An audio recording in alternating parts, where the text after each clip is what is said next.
అప్పగిస్తేనే యుద్ధం ఆపడం గురించి ఆలోచిస్తానంటున్నాడు పుతిన్. పుతిన్తో భేటీ అనంతరం జెలెన్స్కీకి ట్రంప్ ఫోన్ చేశాడు. పుతిన్ డిమాండ్లను జెలెన్స్కీతో పాటు యూరోపియన్ నేతలకు ట్రంప్ వివరించాడు. అయితే పుతిన్ డిమాండ్ను జెలెన్స్కీ తిరస్కరించాడు. రేపు జెలెన్స్కీతో సైతం ట్రంప్ భేటీ కాబోతున్నాడు సోమవారం రోజు. ట్రంప్ మాట ఇరు దేశాల నేతలు వినట్లేదు. కాల్పుల విరమణ కుదిరే పని కాదు అంటూ అర్థమవుతోంది. శాంతి ఒప్పందమే ఉత్తమం అంటూ ట్రంప్ ఇప్పుడు శాంతి సూక్తులు వల్లెవేస్తున్నాడు. ఇంకా ఏమీ చేయలేక, ఇంతకు మించి ఎవరికి ఏం చెప్పాలో తెలియక, యుద్ధం ఆపు అంటేనేమో రష్యా వినడం లేదు, మరి రష్యా అడిగింది ఇచ్చేద్దామా అంటేనేమో జెలెన్స్కీ వినడం లేదు. రష్యా పెట్టినటువంటి కండిషన్స్ని ఇప్పటికే జెలెన్స్కీకి ట్రంప్ ఫోన్లో చెప్పినట్లుగా తెలుస్తోంది. అయితే జెలెన్స్కీ ససే మీరా నో అన్నాడు. ఇప్పుడు ట్రంప్ ఏం చేయబోతున్నాడు? ఈ యుద్ధాన్ని ఆపి ప్రపంచ దేశాల ముందు తాను ఒక గొప్ప శాంతి దూతగా చూపించుకొని నోబెల్ శాంతి బహుమతిని తెచ్చుకోవాలనే ట్రంప్ ప్రయత్నానికి గండి పడ్డట్లుగా తెలుస్తోంది. ఇప్పటికే భారత్ పాకిస్తాన్ యుద్ధాన్ని నేనే ఆపానంటున్నాడు. ఇరాన్ ఇజ్రాయెల్ యుద్ధాన్ని నేనే ఆపానంటున్నాడు. రేపు రష్యా ఉక్రెయిన్ యుద్ధాన్ని నేనే ఆపాను, ప్రపంచ శాంతి దూతను నేను, ప్రపంచంలో శాంతి నెలకొల్పడానికి నేను ఊడిపడ్డాను పైనుంచి అని చెప్పుకునేటువంటి ట్రంప్ మరి రేపు శాంతి బహుమతి ఈ యుద్ధాన్ని ఆపడం ద్వారా తీసుకోవాలని విపరీతంగా ప్రయత్నిస్తున్నాడు. ఇప్పుడు ఆ ప్రయత్నానికి గండి పడిందా? చివరికి ప్రపంచ దేశాల ముందు ట్రంప్ ఒక జోకర్లా మిగిలిపోయే పరిస్థితి దాపురించిందా? ఈ అమెరికా పెదరాయుడికి పంచె తడిచిపోతుందా అంటే అవుననే సమాధానం వినిపిస్తోంది. జరుగుతున్నటువంటి పరిణామాలు అలాగే ఉన్నాయి. ఒక్కసారి జరుగుతున్నటువంటి పరిణామాలను మనం అనలైజ్ చేద్దాం. మొన్న జరిగినటువంటి ఈ మీటింగ్కి సంబంధించి, అలాగే అంతకు ముందు ఇప్పుడు తర్వాత జరగబోయేటువంటి పరిణామాల గురించి వన్ బై వన్ మనం ఒకసారి ఆలోచిద్దాం. మీటింగ్ జరిగినటువంటి తీరు ఒకసారి చూస్తే, పుతిన్ వచ్చిన తర్వాత కామన్ గ్రౌండ్లో కలిసిన తర్వాత అక్కడ పుతిన్ ట్రంప్ స్టేజ్ మీదకి వెళ్ళేటప్పుడు B-2 బాంబర్లు పెద్ద పెద్ద వాళ్ళ యుద్ధ విమానాలు ఆకాశంలో వెళ్ళాయి. అలాగే కారులో వెళ్ళేటప్పుడు బీస్ట్లో ఎక్కించుకున్నాడు పుతిన్ని. చాలా ఎప్పుడో ఆప్తమిత్రుడిలాగా వెళ్ళి ఆప్యాయంగా పలకరించాడు, షేక్ హ్యాండ్ ఇచ్చాడు. బీస్ట్ తన కారులో ఎక్కించుకున్నాడు. ప్రపంచంలోనే మోస్ట్ సెక్యూర్డ్ కార్ ఎక్కించుకొని ఒక 10 నిమిషాలు ప్రయాణం చేశారు. ఆ వెళ్ళేటప్పుడు కూడా దారి పక్కనంతా దారి ఇరుపొడవుల వాళ్ళ సైనిక విమానాలు, యుద్ధ విమానాలను దారి పొడవున చూపించాడు. అంటే పుతిన్కి చూపించాలనుకున్నాడు, దిస్ ఈజ్ మై రేంజ్, చూసావా అని చెప్పి. కానీ చివరికి జరిగిందేంటి? మీటింగ్ అయిపోయేసరికి పుతిన్ మొదట్లో వచ్చినప్పుడు ఎలా ఉన్నాడో లాస్ట్కి కూడా అలాగే నవ్వుతూ సరదాగా వెళ్ళిపోయాడు. వెళ్తూ లాస్ట్లో ఒక జర్క్ ఇచ్చాడు, నెక్స్ట్ మాస్కోలో కలుద్దామని చెప్పేసి వెళ్ళిపోయాడు. సరే, మీటింగ్లో ఏమైనా ఫలితం ఉందా అంటే ఏం లేదు, ఇదిగో నా రూల్స్ ఇవి, వీటికి ఒప్పుకుంటే మాట్లాడు, లేదంటే లేదని చెప్పి తేల్చి చెప్పేశాడు అటో ఇటో.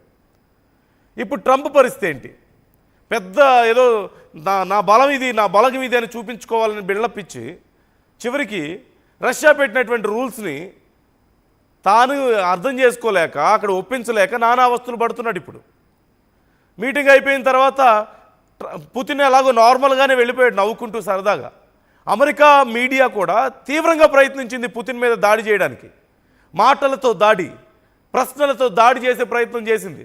కానీ పుతిన్ ఎక్కడా కూడా తొణకలేదు.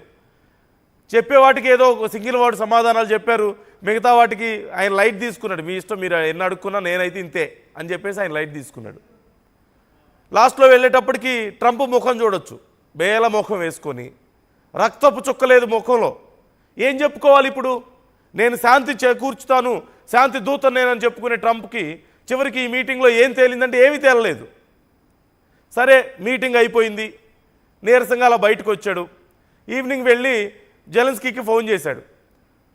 మరి జెలెన్స్కీ ఇది పరిస్థితి, రష్యా మీ మీద యుద్ధాన్ని ఆపాలంటే, మీ మీద కాల్పులు ఆపాలంటే, దాడులు ఆపాలంటే ఇదిగో ఈ డొనెట్స్క్ అలాగే లుహాన్స్క్ ప్రాంతాలను ఇచ్చేయమంటుంది. అలాగే ఉక్రెయిన్లో రష్యా భాష మాట్లాడే వాళ్ళకి రక్షణ కల్పించాలంటుంది. మీరు యుద్ధాన్ని, మీరు ఎక్కడి నుంచి సైన్యాన్ని తెచ్చుకోకూడదు, నాటోలో జాయిన్ అవ్వకూడదు అంటూ చెప్తుంది. ఒకవేళ ఆయుధాలు కొనుక్కోవాలంటే తమ పర్మిషన్ తీసుకోవాలని చెప్తోంది అంటూ వరుసగా కొన్ని విషయాలను చెప్పాడు. జెలెన్స్కీ నీకేమైనా పిచ్చా, అసలు నేను యుద్ధం చేస్తుందా వీటి కోసం కదా, ఇన్నేళ్ల నుంచి 2022 నుంచి యుద్ధం చేస్తుంది దేనికోసం, వీటి గురించే కదా, మా భూభాగాలను ఆక్రమించుకుంటుందని, లేదంటే మా మీద ఆధిపత్యం చెలాయిస్తుంది రష్యా అని, వీటి గురించే కదా మా సమస్య. అసలు వీటిని ఇప్పుడు ఆపేస్తే అసలు నేను చేసిన యుద్ధానికి ఏమైనా అర్థం ఉంటుందా అనే కోణంలో జెలెన్స్కీ మాట్లాడాడట. ఇప్పుడు ట్రంప్ పరిస్థితి ఏంటి, అక్కడ రష్యా వెందు, ఇక్కడ జెలెన్స్కీ వినడు, అసలు మధ్యలో ఎందుకు ఇన్వాల్వ్ అయ్యాడు, ఏం అవసరం వచ్చింది? ఒకప్పుడేమో నేను యుద్ధం నేనుంటే ప్రెసిడెంట్గా అసలు యుద్ధం జరిగేది కాదు అన్నాడు, నేను ప్రెసిడెంట్ అయిన 24 గంటల్లో యుద్ధాన్ని ఆపేస్తాను అన్నాడు, తర్వాత నేను జస్ట్ జోక్ చేశానని చెప్పి లైట్ తీసుకున్నాడు. ఆ తర్వాత సరే యుద్ధాన్ని ఆపేవాళ్ళు ఎవరైనా ఏం చేయాలి, నిజంగా శాంతి కాముకులంటే ఏదైనా స్టాండ్ తీసుకుంటారా? ఇప్పుడు భారతదేశం ఉంది, ప్రపంచ దేశాల మధ్య యుద్ధం జరుగుతుంది, ఎవరిని సపోర్ట్ చేయదు, అలాగని ఎవరిని వ్యతిరేకించదు, ఎందుకు ఇవన్నీ మనకి లైట్ తీసుకోండి అని చెప్పే ప్రయత్నం చేస్తుంది. అది కదా చేయాల్సిన పని నిజంగా శాంతి కాముకులంటే. అలా కాకుండా అక్కడ ఇజ్రాయెల్ ఇరాన్ యుద్ధం జరుగుతుంటేనో ఇజ్రాయెల్కి బాంబులు సప్లై చేసి ఇరాన్ మీద దాడి చేసి ఇరాన్ని నష్టపరిచి ఇరాన్ తిరిగి మళ్ళీ మేము దాడులు చేస్తామని బెదిరించే స్థాయికి తెచ్చుకున్నాడు. ఇండియా పాకిస్తాన్ యుద్ధం జరుగుతుంటే పాకిస్తాన్కి బాంబులు సప్లై చేసి తుపాకులు సప్లై చేస్తాడు. ఇక్కడ రష్యాకి యుక్రెయిన్కి మధ్యలో యుద్ధం జరుగుతుంటే యుక్రెయిన్కి మళ్ళీ బాంబులు సప్లై చేసి అంతా సప్లై చేసి యుద్ధం జరిగేలా చేసి రష్యాని బెదిరించి నీ సంగతి తేలుస్తా, నీకు 50 రోజులు టైం ఇస్తున్నా, ఆ తర్వాత నేను ఇంకా మామూలు మనిషిని కాదని చెప్పి బెదిరించి, ఇదే చేసే పని. యుద్ధాలు ఆపాలంటే బెదిరిస్తారా? యుద్ధాలు ఆపాలంటే ఆయుధాలు సప్లై చేయాలా? యుద్ధాలు ఆపాలంటే ఇంకా పెద్ద యుద్ధం చేసుకునేలా వాళ్ళని పురుగొల్పుతారా, ఉసిగొల్పుతారా? భారతదేశం ఏం చేస్తుంది? ఇది కదా నిజంగా శాంతి కాముకులు చేయాల్సిన పని. వాళ్ళ మధ్యలో అనవసరమైనటువంటి గొడవలు పెట్టి వాళ్ళ మధ్యలో అనవసరమైనటువంటి వివాదాలు రేకెత్తడానికి నువ్వు కూడా కారణమయ్యి నువ్వే ఆయుధాలు సప్లై చేసి నువ్వు కూడా యుద్ధంలో ఏలుపెట్టి నానా కంపు చేసి చివరికి నేను శాంతి దూతనని చెప్పుకొని నాకు శాంతి బహుమతి కావాలని చెప్పి అంటారా? నోబెల్ శాంతి బహుమతి కావాలంటారా? ఇప్పుడేం సమాధానం చెప్తారు? అసలు యుద్ధంలో ఎందుకు వేలు పెట్టారు? అసలు ఎందుకు ఇప్పుడు నిజంగా ఉక్రెయిన్ వచ్చి నాకు ఆయుధాలు కావాలి అని చెప్పేసి అడిగినప్పుడు నీకు ఆయుధాలతో పనేంటి? నేను వెళ్ళి మాట్లాడతాను, మరి నేను పెదరాయింది కదా, నేను వెళ్ళి మాట్లాడతాను, నేను చెప్తే రష్యా వింటుందని చెప్పి రష్యాని పిలవాలి కదా. అది కాదు కదా చేసిన పని. ఉక్రెయిన్కి ఆయుధాలు ఇచ్చాడు, యుద్ధం ఇంకా పెరిగేలా చేశాడు. రష్యా మీద కోపంతో భారతదేశం మీద వచ్చి ట్యాక్సులు వేశాడు, టారిఫ్లు వేశాడు. ఎందుకు? ఏం సాధించాడు? చివరికి భారతదేశంతో ఉన్న రిలేషన్షిప్ దెబ్బతింటుంది. అంతకుమించి ఏమైనా జరిగిందా?